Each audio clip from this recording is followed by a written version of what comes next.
सभी दोस्तों से नमस्ते। हमारे कुसुम लोकगीत चैनल पे आप लोगों का स्वागत है। एक छोटा सा प्यारा सा देखिए, हम दोनों सहेली दहेज प्रथम गीत सुनाने चल रही हूँ। गीत अच्छी लगे लाइव सब्सक्राइब करिए, कमेंट में बताइए। देखा है कि बिटिया जे के हन भैया दीदी हरा कैसे शादी बियाह हो, कैसे का हो, माई बाप के बहुत टेंशन रहा था। और आवाज तनी ध्यान लगा के सुनी ही पूरा गीत सुनी तो गीत के आनंद मिले। दहेज पथ पे गीत बा, कितना बहुत दर्द भरी गीत बा दोस्तों। और आप लोग के हाथ जोड़ के विनती बा कि सपोर्ट करिए। आइए गीत के सुनाती हूँ।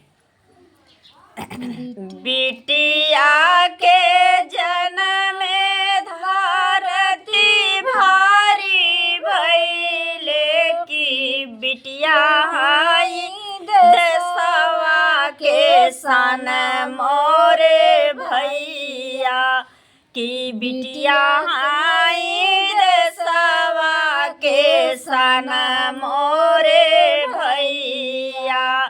बड़े लाडे प्यार से माई बाप पलले हो, बड़े लाड प्यार से माई बाप पलले की ससुरे में नहीं बाका दरिया मोरे भैया, ससुरे में नहीं बाका दरिया मोरे भैया। दहेजा में मांगा थी गाड़ी फोल व्हीलर, दहेजा में मांगा थी गाड़ी फोल व्हीलर।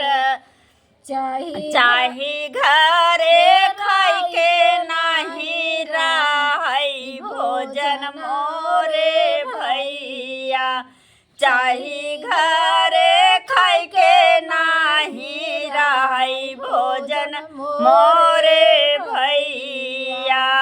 सुनताई माई बाप के फटती करे जवा हो, सुनताई माई बाप के फटती करे जवा की नहीं देती बिटिया जन्म मोरे भैया, की नहीं देती बिटिया जन्म मोरे भैया। रोई रोई बिटिया का है माई बाप से हो, रोई रोई बिटिया का है माई बाप से की जिनी रोवा माईया बाप मोरे भैया, जिनी रोवा माईया बाप मोरे भैया। पढ़ी लिखी बाबू करबै नौकरिया हो, पढ़िया लिखी के हम करबै नौकरिया। बूढ़ापा में बनबै सहारा मोरे भैया हो, बूढ़ापा में बनबै सहारा मोरे भैया हो। ससुरे के लोगवा का सैया जब भैले हो, ससुरे के लोगवा का सैया जब भैले हो।